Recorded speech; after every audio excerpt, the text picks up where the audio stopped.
Good morning. Solid state इस unit में imperfection in solids ये टॉपिक पर हम चल रहे हैं। और इम्परफेक्शन इन सॉलिड्स में आपने देखा था दो टाइप के defect, point defect, line defect. Line defect ये हमारे सिलेबस में नहीं है, सिर्फ पॉइंट डिफेक्ट ही हमारे सिलेबस में है। और पॉइंट डिफेक्ट में 3 टाइप के डिफेक्ट आते हैं। फर्स्ट आता है स्टोचोमेट्रिक डिफेक्ट, सेकंड आता है इम्प्योरिटी डिफेक्ट एंड थर्ड आता है नॉन स्टोचोमेट्रिक डिफेक्ट। इसमें आपने स्टोचोमेट्रिक डिफेक्ट पिछली क्लास में देख लिया था। अब आते हैं सेकंड टाइप के डिफेक्ट पर, जिसका नाम है इम्प्योरिटी डिफेक्ट। इम्प्योरिटी डिफेक्ट के लिए बेस्ट एक हम एग्जांपल को लेकर चल रहे हैं। मान लीजिए हमारे पास NaCl क्रिस्टल है। NaCl क्रिस्टल होने का मीनिंग यहाँ Na plus and Cl minus ions हैं। एक हम ऐसा क्रिस्टल बना लें NaCl,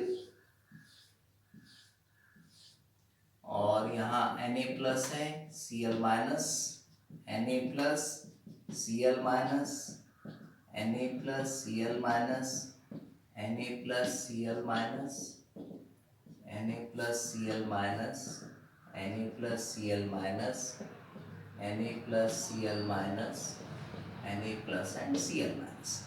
और बेस्ट हम इसको कनेक्ट कर देते हैं। ये बीच वाला भाग जो है ये इंटरस्टिशियल वाइड है।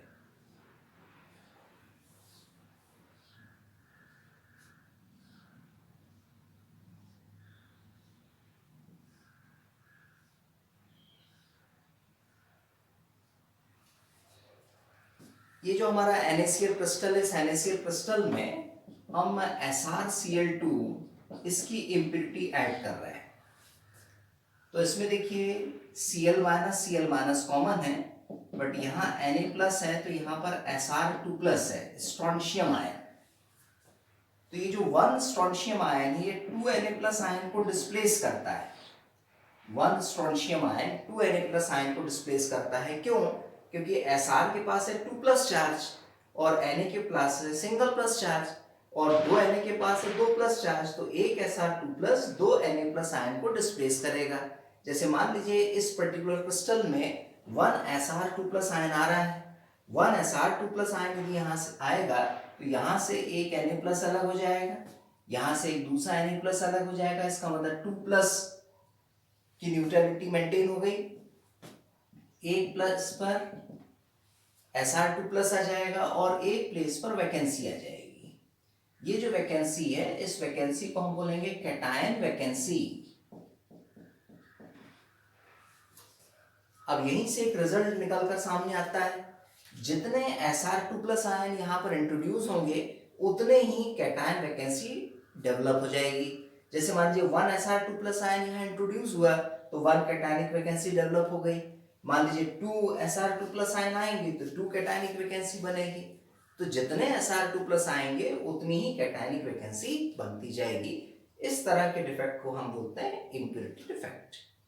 और इसी तरह से एक एग्जांपल और भी इसमें लिया जा सकता है जो हमारी टेक्स्ट बुक में दिया है, कैडमियम क्लोराइड एंड AgCl।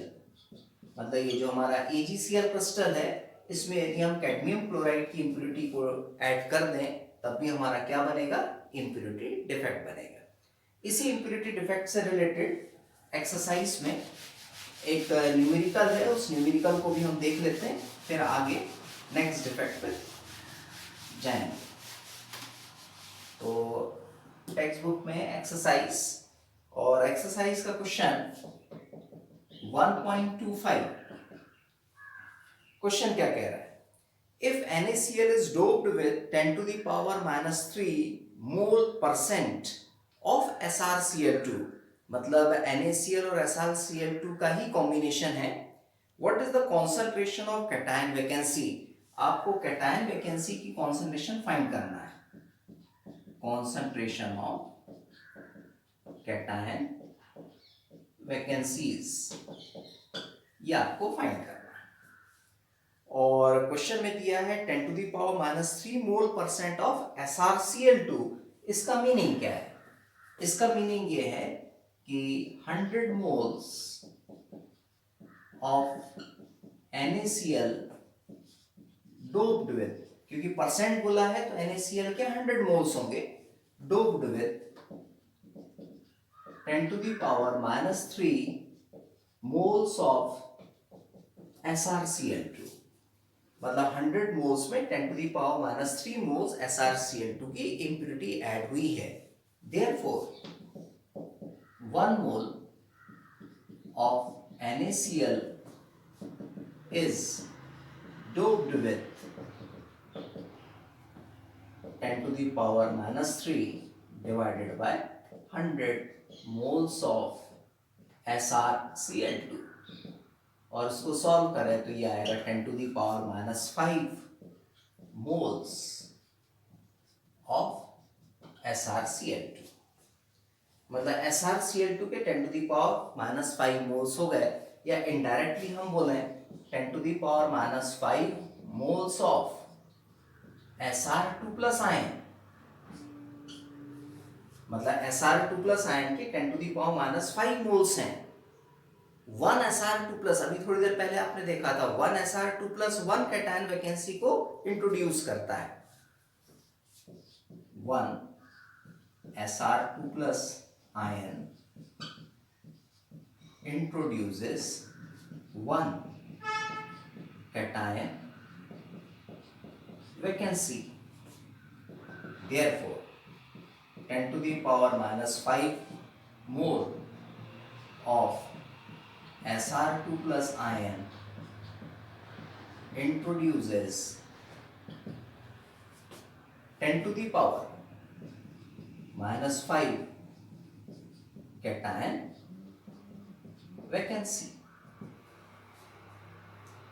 अब हम कॉन्सेंट्रेशन फाइंड कर लें, कितना होगा 10⁻⁵ मोल कैटायन वैकेंसी, एंड मोल का मीनिंग है एवोगाड्रो नंबर, तो हम यहाँ वैल्यू पुट कर दें 6.02 × 10⁻23, सॉल्व करेंगे तो 6.02 × 10⁻18 मोल्स, ये हमें रिजल्ट मिलेगा। तो इस तरह से हमारी कैटायन वैकेंसी कैलकुलेट होती है। तो ये था हमारा इम्प्योरिटी डिफेक्ट। अब लास्ट डिफेक्ट पर आते हैं। लास्ट डिफेक्ट है हमारा नॉन स्टोइचियोमेट्रिक डिफेक्ट।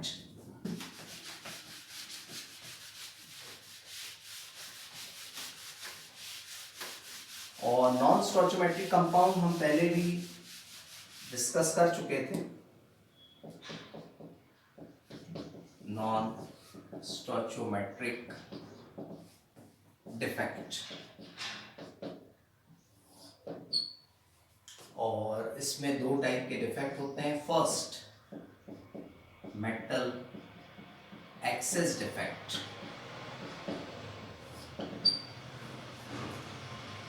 और एक बार और डिस्कस कर लें। जैसे मान लीजिए हमारे पास कंपाउंड NaCl है, तो NaCl में NaCl का एटम्स का रेशो 1:1 है, बट यदि मान लीजिए यहाँ से Na+ आयन थोड़े कम हो गए 0.98 और क्लोराइड उतने के उतने ही हैं, तो ये जो रेशो है, ये रेशो हमें कैसा मिल रहा है, फ्रैक्शनल रेशो। तो इस टाइप का जो कंपाउंड बनेगा means Na 0.98O, this compound is called non stoichiometric compound. तो इसी टाइप का डिफेक्ट हमें इस टॉपिक में देखना है। और इसमें फर्स्ट टाइप है metal excess defect, and metal excess defect भी ये 2 टाइप का होता है। First, due to the presence of anionic vacancies, anionic vacancies की वजह से जो मेटल एक्सेस डिफेक्ट होगा वो इस कैटेगरी में आएगा। बेस्ट हमने एक एग्जांपल लेना है। NaCl, इसको हमने हीट करना है, हीटेड विथ Na वेपर्स। यदि हमने NaCl को Na वेपर्स में हीट किया है तो क्या होगा? NaCl क्रिस्टल हमें बनाना है, और इस तरह से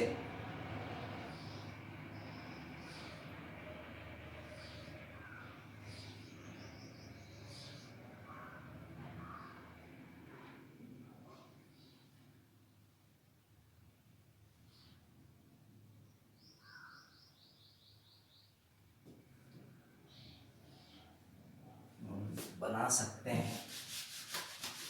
NaCl crystal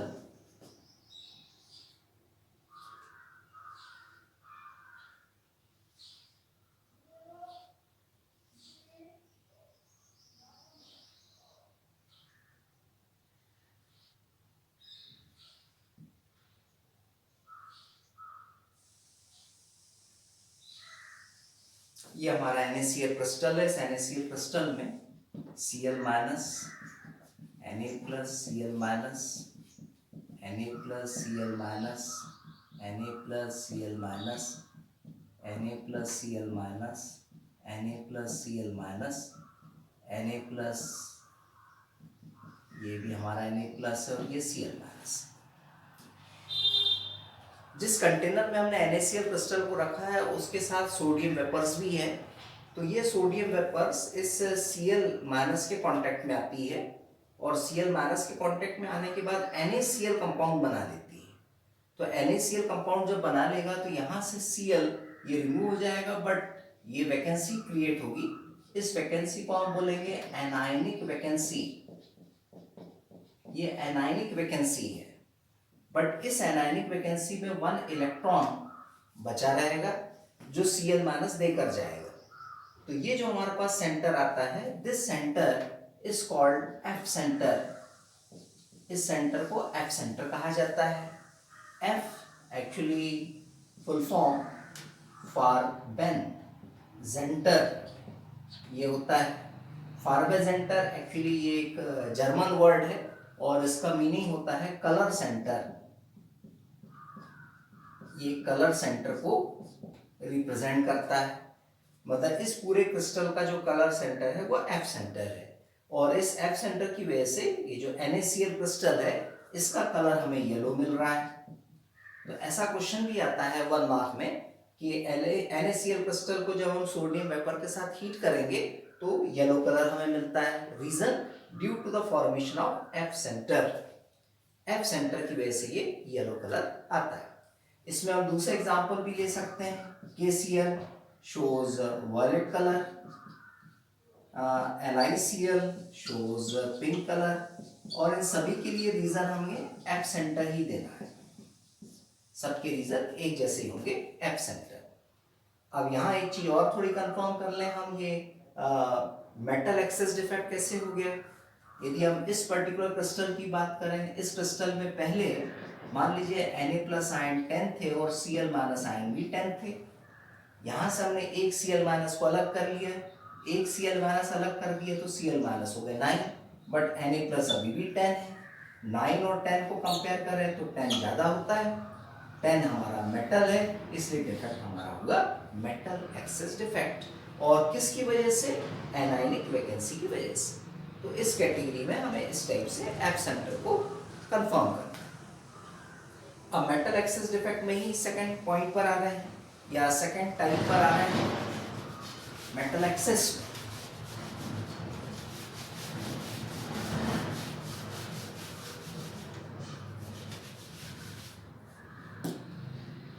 Second, due to the presence of extra cations at interstitial sites, कि एक्स्ट्रा कैटायन जो इंटरस्टिशियल साइट्स में आ गए, इस वजह से जो मेटल एक्सेस डिफेक्ट होगा उस कंपाउंड को या उस टाइप के जो नॉन स्टोइचोमेट्रिक कंपाउंड है उसमें ये डिफेक्ट हमें देखने को मिलेगा। इसमें भी हम एक एग्जांपल ले रहे हैं।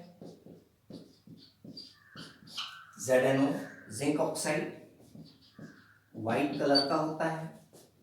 मान लीजिए कि Zn2 plus and O2 minus ion 100 है, मतलब Zn2 प्लस के भी 100 आयंस है और ऑक्साइड के भी 100 आयंस हैं।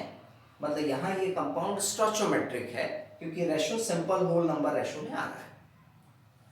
और अब यदि मान लीजिए हमने ZnO को हीट किया है, 1 मॉलिक्यूल ऑफ ZnO इसको हीट किया तो ये ब्रेक हो गया है Zn2 प्लस में 2 इलेक्ट्रॉन्स में और ऑक्सीजन गैस में। पहले तो हम इक्वेशन को बैलेंस करें, 1 Zn बैलेंस, 2 ऑक्सीजन है तो 2 के सामने हाफ लगा दें, half into two it means one oxygen balance. Charges देखें 2 प्लस चार्ज है तो 2 प्लस को न्यूट्रलाइज करने के लिए 2 इलेक्ट्रॉन्स लिया है, तो 2 इलेक्ट्रॉन्स ने 2 प्लस को न्यूट्रलाइज कर दिया। मतलब यहाँ Zn2 प्लस एंड 2 इलेक्ट्रॉन्स ये रिमूव हो गए। जिस प्लेस पर Zn2 प्लस आयन था उसने अपना लैटिस साइट छोड़ दिया और ये पहुंच गए इंटरस्टिशियल साइट में। ये आ जाता है इंटरस्टिशियल साइट वहां पर, और इसी इंटरस्टिशियल साइट के जो नेबरिंग साइट है वहां पर ये इलेक्ट्रॉन पहुंच जाता है। तो इस टाइप से यहाँ इंटरस्टिशियल साइट में Zn2 प्लस आ गया और नेबरिंग साइट में इलेक्ट्रॉन्स आ गए। इस पर्टिकुलर रिएक्शन से हमें क्या रिजल्ट मिल रहा है कि जो Zn2 प्लस आयन है, Zn2 प्लस आयन अभी भी 100 ही है, क्योंकि ये जो Zn2 प्लस है ये उसी पर्टिकुलर क्रिस्टल में है, बट ऑक्साइड आयन जो है, एक ऑक्साइड आयन ये ऑक्सीजन गैस के फॉर्म में रिलीज हो गया है, क्रिस्टल से निकल गया है। इसका मतलब ऑक्साइड आयन कम हो गए हैं, ये 99 है, बट Zn2 प्लस 100 है।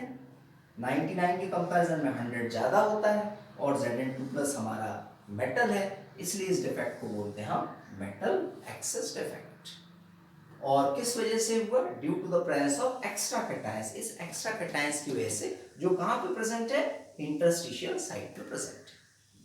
तो ये था हमारा नॉन स्टोइचोमेट्रिक डिफेक्ट में फर्स्ट टाइप का डिफेक्ट, मेटल एक्सेस डिफेक्ट। अब नॉन स्टोइचोमेट्रिक में सेकंड टाइप का डिफेक्ट, मेटल डेफिशिएंसी डिफेक्ट।